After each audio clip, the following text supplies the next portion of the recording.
नमस्कार बच्चों। आज मैं कक्षा 9 के सामाजिक विज्ञान विषय के पाठ 2 संविधान निर्माण इसके 5वें भाग को लेकर उपस्थित हूँ। इससे पहले हमने 4 भाग पढ़े हैं। हमने उनमें पढ़ा था कि दक्षिण अफ्रीका में किस प्रकार श्वेत लोगों ने अत्याचार किए थे और किस प्रकार उन्होंने अपने संविधान का निर्माण किया था। इसकी पूरी प्रक्रिया हमने समझी थी। अब हम भारत के संविधान के बारे में पढ़ रहे हैं। भारत 1947 में आजाद हुआ था और उसके बाद वहां जब भारत और पाकिस्तान 2 भागों में बंट गया था, भारत के 2 भाग हो गए थे। दोनों ही जगह हिंसक घटनाएं घटी थी और ऐसी परिस्थिति में भारत के संविधान का निर्माण हुआ था। वहीं भारत में देसी रियासतें थी, उनको भी अंग्रेजों ने ऑप्शन दे दिए थे, या तो वे स्वतंत्र हो जाएं, या फिर वे भारत में मिल जाएं, या वे पाकिस्तान में मिल जाएं। तो इस ऐसी परिस्थिति में भारत का निर्माण किया गया था। तो उसी के बारे में पढ़ रहे हैं, भारत के संविधान निर्माण के चरण। मोतीलाल नेहरू ने कांग्रेस के अन्य 8 सदस्यों ने मिलकर 1928 में ही संविधान का निर्माण कर लिया था।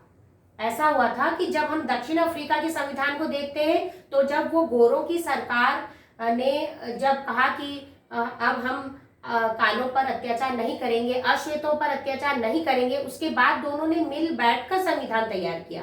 लेकिन हमारे देश का जो संविधान बना था वो स्वतंत्रता की लड़ाई के साथ साथ वो तैयार भी हो रहा था। तो इसी क्रम में 1928 में मोतीलाल नेहरू और कांग्रेस के 8 अन्य सदस्यों ने मिलकर भारतीय संविधान का निर्माण किया था।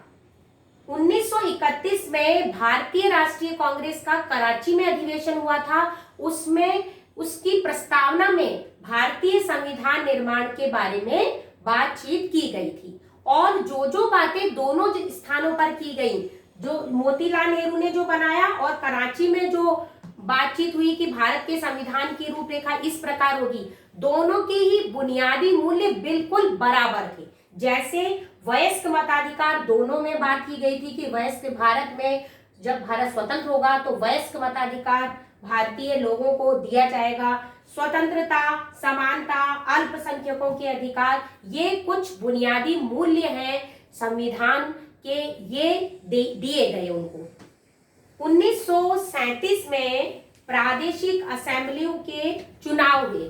तो जो प्रादेशिक असेंबलियों के चुनाव हुए तो इसमें भारतीय लोगों ने भाग लिया और कई भारतीय चुन के भी आए।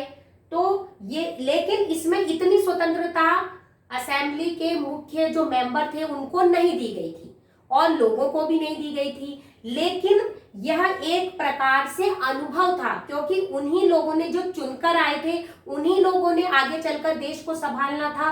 तो इसीलिए इन प्रादेशिक असेंबलियों में चुनाव करना एक अनुभव उनके लिए हासिल हुआ और उन्हीं लोगों ने जो चुनकर आए थे, उन्होंने ही फिर बाद में भारतीय संविधान का निर्माण किया और उसमें मुख्य भूमिका निभाई।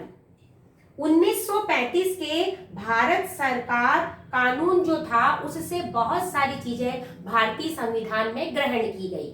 ऐसा नहीं है कि वे एज इट इज ले ली गई और उसमें कुछ सुधार किए गए कि भारतीय लोगों की परिस्थिति, भारत के लोगों को कौन सी चीज बेहतर रहेगी, वो चीजें इसमें भारतीय संविधान में ग्रहण कर ली गई, जो कि 1935 के भारत सरकार कानून में थी। उसी प्रकार फ्रांस, अमेरिका और ब्रिटेन, रूस, इन्हीं सभी देशों से कुछ बातें ग्रहण की गई। जैसे फ्रांस की क्रांति के जो स्वतंत्रता के आदर्श थे वे ग्रहण किए गए, अमेरिका से अधिकारों की सूची ली गई, ब्रिटेन की जो संसदीय प्रणाली व्यवस्था है, संसदीय व्यवस्था, उसे ग्रहण किया गया, रूस की जो समाजवादी क्रांति हुई थी, रूस की समाजवादी क्रांति के जो मूल्य थे उन्हें भी ग्रहण किया गया। तो सभी विश्व के जितने भी देश थे उनके जो बुनियादी मूल्य थे, जो उनकी अच्छाइयां थी, उन्हें भारतीय संविधान में ले लिया गया। तो ये लेकिन इसमें क्या है कि इन सभी बातों को ग्रहण करने से पहले सभी जो संविधान निर्माता थे उन्होंने हर कदम पर प्रश्न किया कि क्या यह भारतीय लोगों के लिए सही होगा, क्या यह भारतीय लोगों के लिए बेहतर होगा, क्या इस प्रकार की व्यवस्था यदि भारत में अपना ली जाए तो क्या बेहतर भविष्य होगा भारतीय लोगों का।